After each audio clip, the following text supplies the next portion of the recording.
Hello everyone and welcome to Galaxy 89 Cars. Today, thanks to the team at Bell & Colville Lotus, I'm bringing you an in-depth exterior and interior tour of the very limited Exige 380 Cup. The old Lotus philosophy of simplify and add lightness definitely rings true with this model, as it's the lightest road-going Exige currently for sale, due to its aluminium chassis and significant carbon fibre components as standard. The Cup 380 has been designed to perform optimally on both road and track. Its performance and ease of driving is meant to enable the driver to drive to the circuit, set the fastest track day lap time, and then drive home again. Out of the current 4 models in the Exige range, the 380 Cup sits second only to the track-only 380 Race, with the 380 Sport and 350 Sport at the bottom. It's limited to just 80 examples worldwide, with 60 set for Europe and 20 for Asia, with a curb weight of 1,105 kilograms, 15 kilograms lighter than the Sport 380 and 25 kilograms lighter than the 350 Sport. The 380 Cup has a power-to-weight ratio of 355 brake horsepower per tonne, which is greater than an R35 Skyline, but a little shy of the 531 brake horsepower per tonne for iF12. The rear carbon engine bay panel is released by a lever I'll show you later in the video. The panel is supported by a standard single arm. The car is powered by a mid-rear mounted 3.5 litre Harrop supercharged V6 that produces 375 brake horsepower and 410 Nm of torque. The car has a 0 to 62 mph or 100 km/h time of 3.6 seconds, 1/10 faster than the Sport 380 and 4/10 faster than the 350 Sport, and a top speed of 175 mph or 282 km/h. At the rear, this car has the optional £5,500 valve-controlled titanium sports exhaust, which reduces a further 10 kilograms from the standard system. Let's see how it sounds in normal and then sport.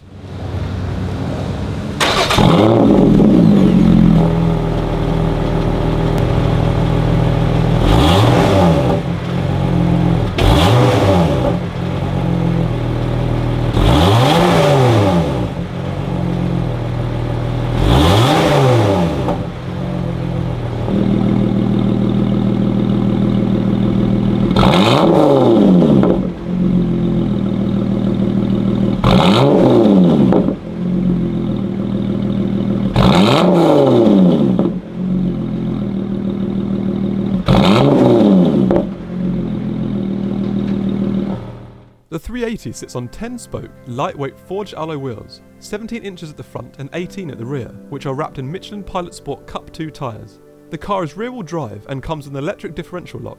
The car's stopping power is provided by AP Racing high-performance grooved discs. With the new aerodynamic upgrades the 380 Cup has received over the 380 Sport, namely the rear wing, the car now has a max aero load of 200 kg at Vmax, up 60 kg. Ride is provided by fully independent wishbones. Now we've finished the model overview, let's start our exterior tour. At the very front, the Cup has been fitted with a new lightweight lower bumper section and carbon splitter. There is a large grilled air intake for the intercooler. There's a red towing eye at the bottom. On either side are further grilled cool air intakes for the front-mounted radiators. The canards here are carried over from the Sport 380 and assist with front aero load and direction, sending air over the car. Above and centrally is the classic Lotus logo. Along the edge of the main lamps are LED daytime running lights with the integrated indicators. The matte black additions create a more dynamic aesthetic. Moving up we find cooling fans for the radiators and the aggressive carbon section of the front clamshell.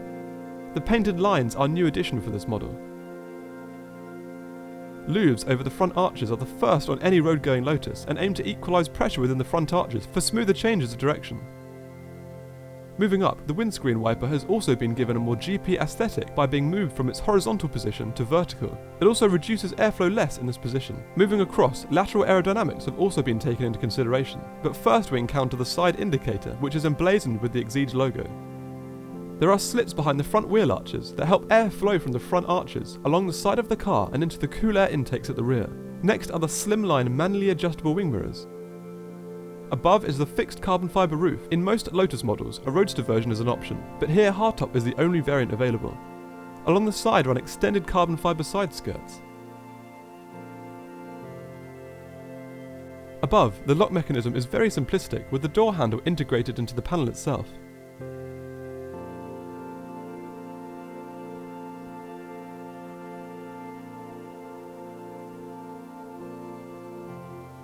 Behind are the swollen carbon fibre air intakes for the engine.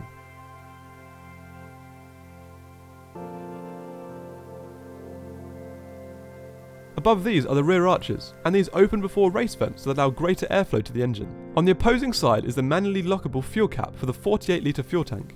Moving further up, we find the first model designation decals that run along the matte black strut that separates the roof and the engine bay. The carbon fibre engine bay cover has been designed with grills and vents to maximise engine cooling. This is inherited from the Sport 380. Next is the new rear wing. It's significantly larger than that on the 380 Sport and has been designed with a more GT look and purpose in mind. It sits on two aluminium struts and is fitted with plastic wing tips to help diffuse turbulent air. Here I try to show how the carbon weave joins along the entire body and wing of the 380. Whenever car manufacturers present their bodywork in this way, it provides a far more premium feel. The rear panel of the Exige also features a small ducktail spoiler. Now moving down to the rear of the car, the classic Lotus central panel, here in black, remains. There's a small LED strip brake light at the top. On either side are these small circular LED brake, reverse and indicator clusters. Below is a large carbon diffuser that protrudes quite far from the rear of the car. The parking sensors are integrated here. Below there's more model insignia with cutouts at the corner that assist air flowing out of the rear arches and aid the diffuser. The diffuser is cut into two parts, right and left, with one central fin and is carried over from the 380 Sport. The red toggle here is a lightweight towing eye. These small fins also aid with rear downforce and act to extend the diffuser. Now we've finished the exterior tour, it's time to move inside. The key embodies the Lotus philosophy and as such is simplistic yet purposeful. It has buttons for lock, unlock and a central deimmobilizer. After using the key to open the door, a simple depress of the lock mechanism and pull at the integrated handle is enough to open the slight doors. Here the interior is a blend of carbon, brushed aluminium, Alcantara and leather, which is a higher standard specification than that found in the 380 Sport.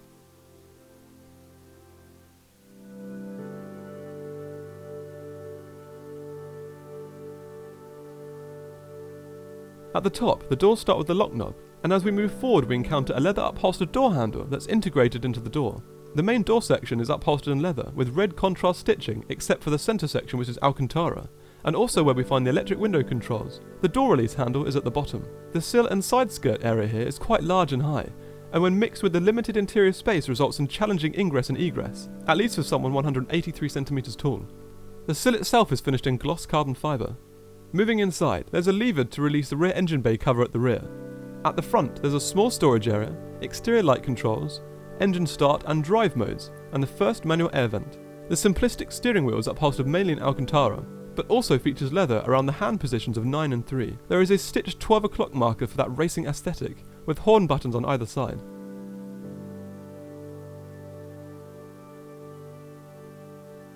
There is a wheel slip control on the left to adjust the car's traction level, and smaller black buttons for the central trip screen. The key needs to be physically inserted and turned to start the ignition.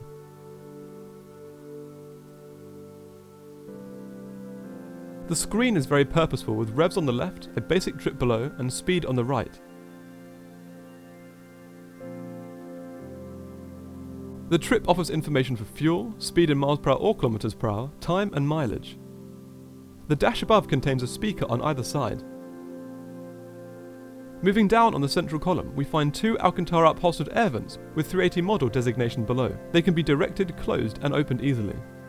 Below is an engine emergency cutoff to disable the engine on track during hazardous situations. Below there are 5 controls for temperature, ventilation and direction.